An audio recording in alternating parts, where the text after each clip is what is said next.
خبر ملی کہ زارا کو مار دیا اس کی ساس نے، اس کی سگی خالہ نے۔ تو اس میں حیرت کی کون سی بات ہے؟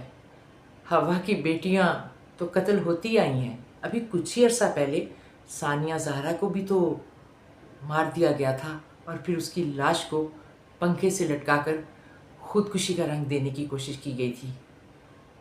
تو پھر اس قتل میں کیا خاص بات ہے؟ جی، اس قتل میں بہت خاص بات ہے۔ اگرچہ یہ قتل حسد، لالچ اور نفرت کی آگ میں کیا گیا، لیکن اس میں ایک فرق ہے کہ اس میں لاش پوری نہیں تھی۔ اس کے ٹکڑے ٹکڑے کر کے، اس کے سر کو دھڑ سے علیحدہ کر کے، اسے آگ میں جلا کر اسے گندے نالے کے مختلف حصوں میں پھینک دیا گیا۔ کیا کوئی نفرت، حسد اور لالچ کی آگ میں اتنا اندھا ہو سکتا ہے؟ میرا دل نہیں مانتا۔ میں یہ کیسے مان لوں کہ کوئی نارمل انسان کسی بھی حالت میں، چاہے کوئی شدید نفرت ہی کیوں نہ ہو، اس طرح نہیں کر سکتا۔ کسی کو گولی مار کے قتل کر دیا جاتا ہے، کسی کو زہر دے دیا جاتا ہے، لیکن لاش پوری سلامت ملتی ہے۔ اصل میں اس کے لیے ہمیں تھوڑا سا غور کرنا ہوگا سغرا بی بی کی شخصیت پر، کہ سغرا بی بی کیسی عورت تھی۔ زارا کے باپ سے کئی مرتبہ مختلف انٹرویو لینے والوں نے پوچھا کہ کیا اس سے پہلے بھی کوئی ایسا واقعہ ہوا یا لڑائی جھگڑا ہوا؟ تو انہوں نے کہا کہ نہیں، بالکل نارمل چل رہا تھا سب، کوئی چھوٹی موٹی جھگڑے تو ہر جگہ ہو جاتے ہیں۔ مجھے حیرت ہو رہی ہے ان کے اس بیان پر کہ سغرا بی بی کے بارے میں ان کے تمام محلے والے تو جانتے تھے کہ وہ کتنی سفاک عورت ہے، وہ کتنی درندہ صفت عورت ہے، لیکن زارا کے باپ کو نہیں پتہ چل سکا کہ سغرا بی بی کیسی ہے۔ وہ شروع سے ہی بائی نیچر ہی ایک درندہ صفت عورت تھی۔ بے شک آپ اسے مینٹل ڈس آرڈر کہہ لیں، کچھ بھی کہہ لیں، لیکن اس کی گزشتہ زندگی پر نظر ڈالیں تو آپ کو پتہ چلے گا کہ اس نے اپنی بیٹی کو پسند کی شادی کرنے پر 20 سال کی عمر میں زہر دے کر مار دیا تھا۔ اس کے علاوہ بھی اس کی سفاکی کی داستانیں عام تھیں۔ لوگوں نے اسے کالا جادو کرتے ہوئے بھی دیکھا، اسے قبرستان میں گھومتے پھرتے ہوئے بھی دیکھا۔ اگر اس کے محلے کے لوگ یہ سب کچھ جانتے تھے تو زارا کے والد کیوں نہیں جانتے تھے؟ زارا کا شوہر کیوں نہیں جانتا تھا؟ اور اگر وہ جانتے تھے تو انہوں نے تنہا اس کو کیوں بھیجا وہاں رہنے کے لیے؟ انہیں چاہیے تھا کہ وہ یا تو اپنے پاس رکھتے یا اسے اس کے شوہر کے پاس بھجوا دیتے۔ ایسا نہیں ہو سکتا کہ انہیں بالکل بھی علم نہیں تھا کہ وہ خاتون کچھ بھی ایسا کر سکتی ہے۔ تو اس میں قصوروار وہ والدین ہیں جو اپنی بیٹیوں کی شادی کرنے کے بعد یہ بھول جاتے ہیں کہ ان کی زندگی بچانا بھی ان کے والدین کی ذمہ داری ہے۔ انہیں اپنی بیٹیوں کے دکھ سکھ کی خبر لیتے رہنا چاہیے۔ انہیں معلوم تھا کہ اس کی ساس بھلے اس کی خالہ تھی، لیکن وہ ایک بدطینت اور بدفطرت عورت تھی، وہ اس سے کسی بھی عمل کی توقع کی جا سکتی تھی۔ ایسے حالات میں ایسی عورت کے پاس زارا کا تنہا رہنا کسی طرح بھی خطرے سے خالی نہیں تھا۔ اور ظاہر ہے کوئی واقعہ جو ہے وہ ایک ہی بار ہوتا ہے نا، تو وہ اس نے کر دیا۔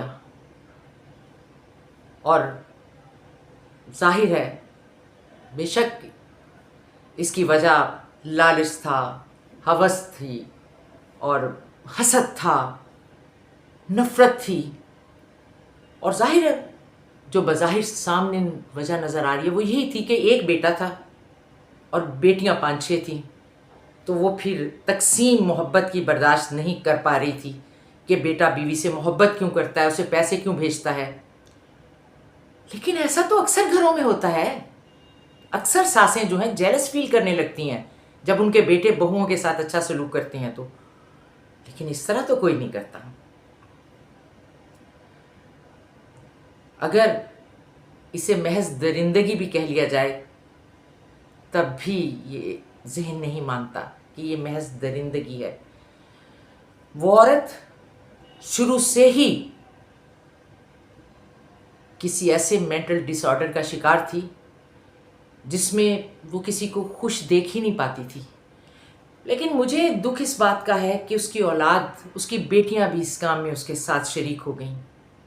حالانکہ بظاہر کہا جا رہا ہے کہ جو اس کی دوسری بیٹی صبا ہے وہ اس میں شریک نہیں تھی، لیکن اسے اس کی اس گھناؤنی سازش کا پتہ تھا، تو اس نے کیوں نہیں اطلاع کیا اپنے بھائی کو، کیوں نہیں فون کیا کہ میری ماں یہ پلان بنا رہی ہے۔ اٹ مینس کہ وہ بیٹیاں بھی جو تھیں وہ بھی اچھی فطرت کی مالک نہیں تھیں۔ تو میں یہ سمجھتی ہوں کہ صبا بھی، اس کی جو دوسری بیٹی ہے، ایک بیٹی یاسمین تو براہ راست اس میں ملوث ہے، لیکن صبا بھی اس میں ذمہ دار ہے کہ اس نے کسی کو انفارم نہیں کیا کہ میری ماں کیا کرنے جا رہی ہے۔ میں وہ باتیں دہرانا نہیں چاہتی کہ کس طرح مارا، کس طرح ٹکڑے کیے، کس طرح پھینکا، کیونکہ ہر بار یہ تفصیلات سننے کے بعد، جاننے کے بعد دل کٹ سا جاتا ہے، سانس رکنے لگتا ہے اور انسانیت پر سے اعتبار اٹھنے لگتا ہے، اور باقی تمام ساسوں کے بارے میں بھی وسوسے پیدا ہونے لگتے ہیں کہ وہ بھی شاید اس طرح کر سکتی ہیں۔ اس لیے میں تفصیلات میں جانا نہیں چاہتی کیونکہ سب لوگ بتا چکے ہیں تفصیلات۔